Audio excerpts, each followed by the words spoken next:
환영합니다. Welcome to K-Culture Dive, where we dive deeper into the heart of Korean culture with K-entertainment issues, AI culture news, K-culture and photos, and today our K-Correspondent segment, where we go over to Vietnam. And I'm your host, Kwon So-ah. Let's dive in. And joining me on the show today is our co-host, Bella Kim. Hello, Bella. Hi, Soa. And hello to everyone joining us today on K-Culture Dive. I'm Bella, here to co-host and fill you guys in with some exciting K-entertainment news. Okay, let's go straight into K-entertainment news. And Bella, we've been saying earlier this week that we really cannot stop speaking about BTS's comeback. I know. But we have more information coming out. That is correct. With just the title and date released about BTS's upcoming album, Arirang, it's already topping charts and getting global attention. According to their agency, Big Hit Music, the album has surpassed 3 million pre-saves on Spotify, highlighting massive anticipation from K-pop fans worldwide, especially BTS fans' armies. We can see that the interest in the new release is reflected across fan platforms as well. Since the news of the new album and an upcoming world tour were announced, Weverse membership subscriptions have nearly tripled. And Forbes described the album title Arirang as symbolizing BTS's return to their roots and the group's commitment to sharing Korean culture with everyone around the globe. Meanwhile, as I reported briefly on Tuesday, BTS will hold a comeback performance on March 21st at Gwanghwamun Square in Seoul, just the day after album's release. The concert will be live-streamed exclusively on Netflix to over 190 countries. And speaking of BTS's Arirang, coincidentally, this year actually marks the 30th anniversary of our very own Arirang TV, sharing the same name, Arirang. Both the album and the broadcasting studio carry a special meaning of connection, heritage, and a voice that aims to reach beyond borders. As Arirang TV celebrates 3 decades of bringing Korea to the world, we're proud to stand with BTS this year to highlight the global power of Korean culture. And it definitely will be an unforgettable year, and Arirang TV sends its full support to BTS and their new album, Arirang. It is definitely going to be a meaningful year for both BTS and Arirang, our station. And Bella, we're going to continue with another boy group. What do you have? We're going to be talking about K-Correspondent. K-Correspondent is set to make history as a K-pop artist on the U.S. basketball stage. According to the NBA and U.S. sports channel ESPN, the group will perform at the 2026 Ruffles NBA All-Star Celebrity Game that will be held on February 13th local time at the Kia Forum in California. K-Correspondent have been selected to headline the halftime show, a very first in K-pop history to perform at this event. At the match along with the halftime show will be broadcast live across the U.S. on ESPN.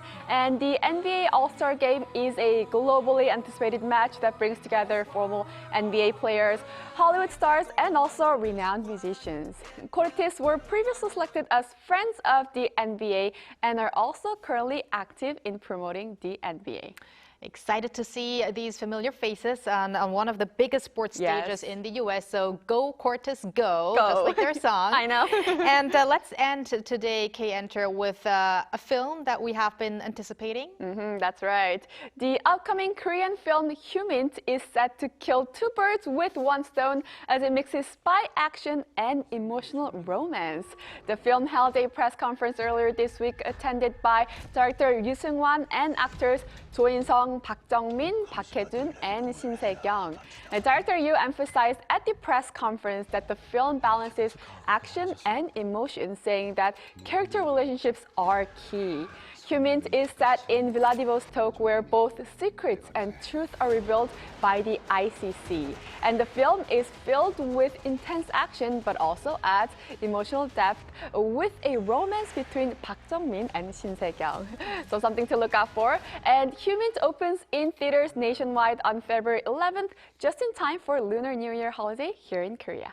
Right. It looks like many Korean movies are targeted for those holidays. Right. Thank you very much, Bella, for those updates. Yes, I'll look around. And now time for our AI anchor, Arirang, to talk more on the culture front. Arirang, over to you. Thanks, Sua. Here's your AI guide to the latest cultural headlines from Korea. Let's begin with our top story. Korea's museum cultural merchandise, branded as Mutes, will be showcased in Milan, Italy, during the Winter Olympics. The National Museum Foundation of Korea said it will display around 100 popular Mutes items at the Korea House in Milan from Thursday through the 22nd of February. Items will include a miniature of the pensive bodhisattva and the widely popular magpie and tiger badge that gained global attention through the animated film, K-pop Demon Hunters. The Korea House, operated by the Culture Ministry and the Korean Sport and Olympic Committee, will open at Villa Neki Campiglio, a historic architectural and cultural venue in central Milan. The Seoul city government will support selected Korean fashion brands to participate in Milan Fashion Week. The support program is being carried out in conjunction with the 2026 Fall-Winter Seoul Fashion Week, which runs through this Sunday. Under the selection criteria agreed with Italy's National Chamber of Italian Fashion, or CNMI, 5 brands from this season's Seoul Showcase have been chosen to participate in Milan, including A Momento, Daily Mirror, and Jadon Cho. Seoul signed a memorandum of understanding with CNMI in 2024 to promote cooperation between Seoul Fashion Week and Milan Fashion Week. A special exhibition will be showcased in Busan to coincide with the UNESCO World Heritage Committee meeting set to be held in the southern port city in July. Co-organized by the National Palace Museum of Korea and the Busan Museum, the exhibition will highlight the legacy of the Joseon Royal Court and the significance of world heritage. Running for 2 months from June 30th, it will feature Joseon Royal Heritage inscribed on UNESCO lists, including the annals of the Joseon Dynasty and the Igwe, royal protocols documenting major court ceremonies. That's all from me. Turning now to a quick look at more K-culture stories making headlines today.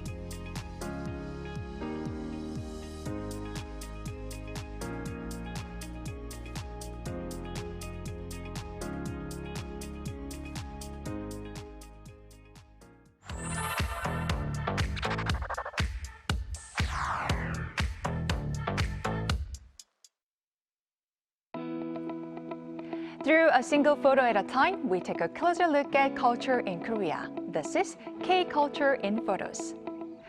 Let's start with Korea's iconic animal, 호랑이 or tiger. In Korean culture, the tiger is seen as a guardian spirit, symbolizing courage and protection. Over time, this powerful symbol has been reimagined in many lovable forms.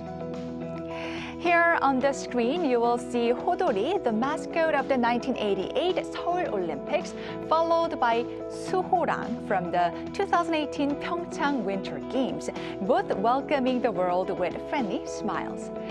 And most recently, Duffy, who captured global hearts through K-pop Demon Hunters, bringing the Korean tiger into animation and pop culture. From international sports festivals to global entertainment, the 호랑이 continues to evolve, carrying Korean spirit in new creative ways. In Korean folk tales and paintings, the tiger often reflects both Han and Hung, Koreans' deep emotions and joyful spirit. So the tiger isn't just a wild animal. It reflects who Koreans are, strong and warm-hearted. Let's take a look at this photo. At the Milan Cortina Winter Olympics, Korea brings both tradition and new dreams to the ice. First, you see the fierce energy of short-track racing and the swift power of long-track speed skating, disciplines where Korea has historically shined and brought home medals. These sports are about national pride, where athletes push the limits with every turn and stride. And right here, you see Cha Jun-hwan, Korea's leading figure skater, a regular Olympic contender aiming to make history as the first Korean to win a medal in men's figure skating. Next, we shift to other faces of Korea's winter team, the graceful performance of Shin Ji-ah and Lee Hae-in in women's figure skating, the strategic teamwork of the curling squad, and the bold spirit of snowboarder Choi Ga-eun here. These athletes may not come from Korea's traditional medal strongholds, but each embodies a journey of dedication, artistry, and fearless pursuit of Olympic dreams. Together, they share Korea's heart on ice, grounded in excellence and lifted by courage. So here's our message for Team Korea. We are cheering for every glide, every spin, and every brave finish. When winter's bitter cold hits Korea, many people still want to keep moving, walking, running, and staying active. Across the country, communities have come up with a creative solution: plastic-covered greenhouses that turn chilly outdoor spaces into warmer paths and tracks.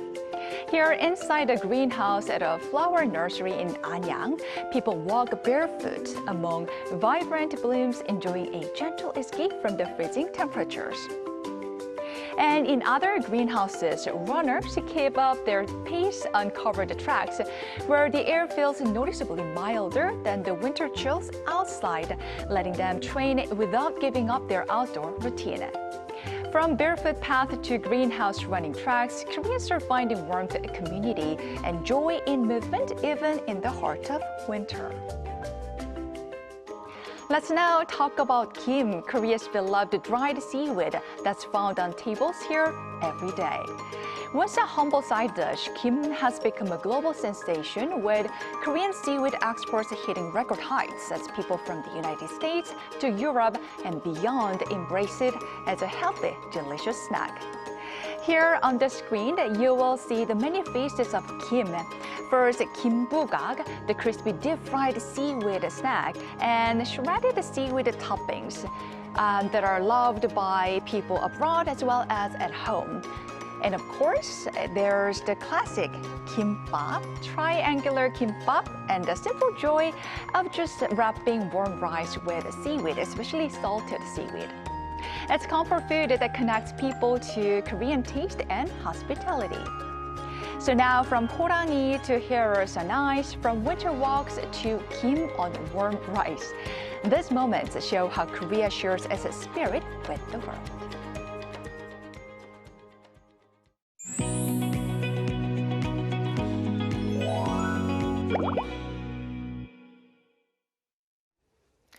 Recently, Korean convenience store brands have been rapidly expanding into overseas markets, with the total number of stores operating abroad now surpassing 1,500. Among those, some 400 are in Vietnam.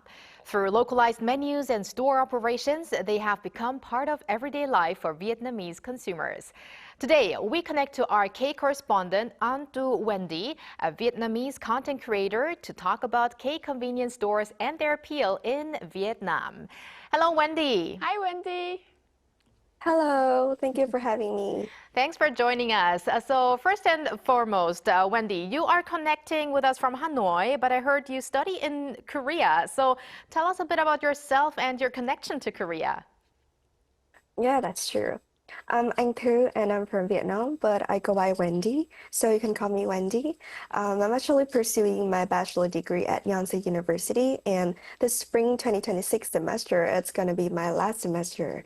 I'm actually graduating soon, and my major is culture and design management. All right, so let's get to our main theme today, the rise of Korean convenience stores in your country. So first off, what's your go-to K-convenience store item and why? I would say since it's convenience store, obviously I use it the most when I need something fast or I'm in a rush. I would say anything instant would be my go-to choice. For example, instant sausages, instant noodle, and sometimes triangle kimbap. Oh, sounds delicious. And those are definitely the ones I go to when I have a short time between my broadcasting as well. And also, among Korean convenience stores you've seen in Vietnam, is there an example of localization that left a kind of strong impression on you? And I'm sure you've been to Korean convenience stores both in Vietnam and Korea. How would you say they're different? I have to be honest that I'm not a convenience store fanatic, so I have to say that my knowledge about the location of those are like pretty bad. However, I do notice when I go around in Vietnam that there's one common localization. It's that it often placed very nearby some of the secondary and high school main gates. Compared to Korea, I would see a lot of convenience store around the residential area, like apart, rather than schools. Oh, wow, that is a big difference. It looks like they are targeted at many students in Vietnam, Right. right? While here in Korea, it's actually for all generations, for everyone to go 24 hours a day. Definitely, it seems like it. And which Korean convenience store menu items or products are especially popular among Vietnam consumers? Let me see. I feel like first Korean snacks, kwata, and as I said, instant noodle, 신라면 or kimbap. I would consider those are the most popular because they are originally Korean food, and I would say because it's a Korean convenience store, people would have more trust to buy those rather than any Vietnamese one store. Oh. All right. And Wendy, recently in Vietnam, Korean convenience stores have become more than just places to shop, but they're also spaces to eat and relax.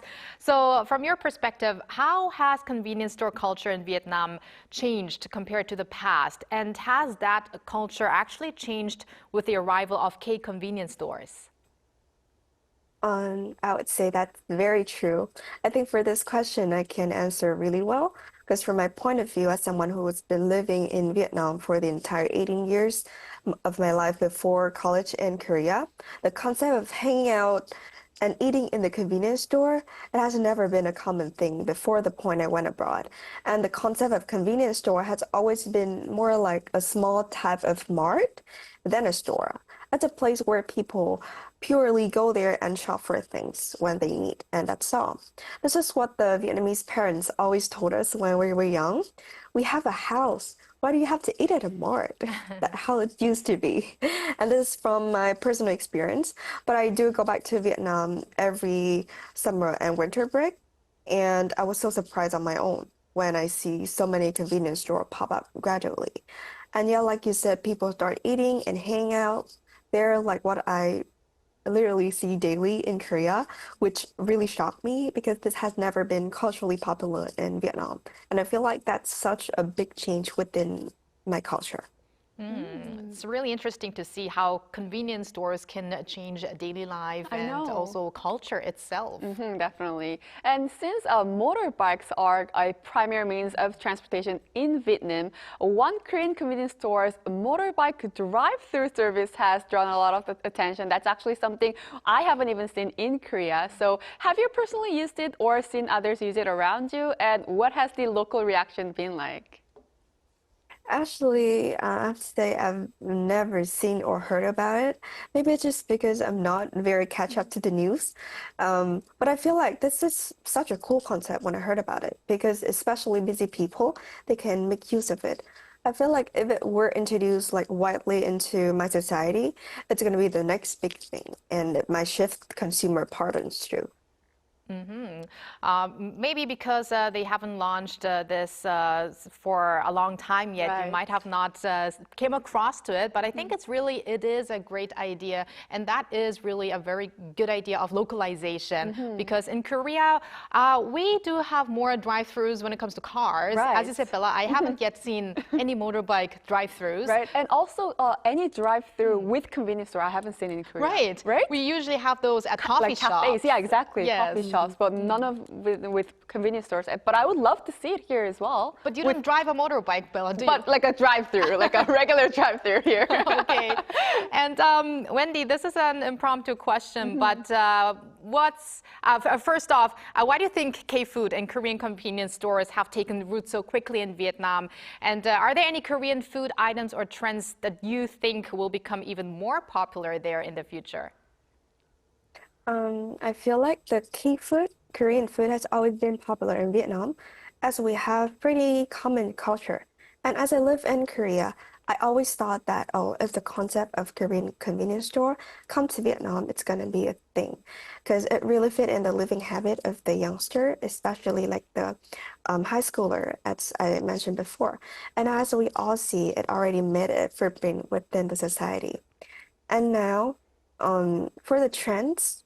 I would, I think recently there's been the Dubai chewy cookie, Oh, ducheonku, right? Right. It's been such a phenomenal in Korea, right? And I think it might also be a trend in Vietnam too, as we're also curious of how it tastes, which made it go very viral in Korea. And speaking of viral, Wendy, you are a content creator yourself. So is there any contents related to K-food that you would like to try out? Oh, actually, sure. Because I'm creating content, and I always wanted to deliver like meaningful and always diverse content types to my audience. I also want to try some type of I go to convenience store and then I try some viral recipe, or I go to some K-food local place and then I introduce those place to my audience. ooh. So then, besides Korean convenience store food, what would you say would be the most popular Korean food products in Vietnam right now?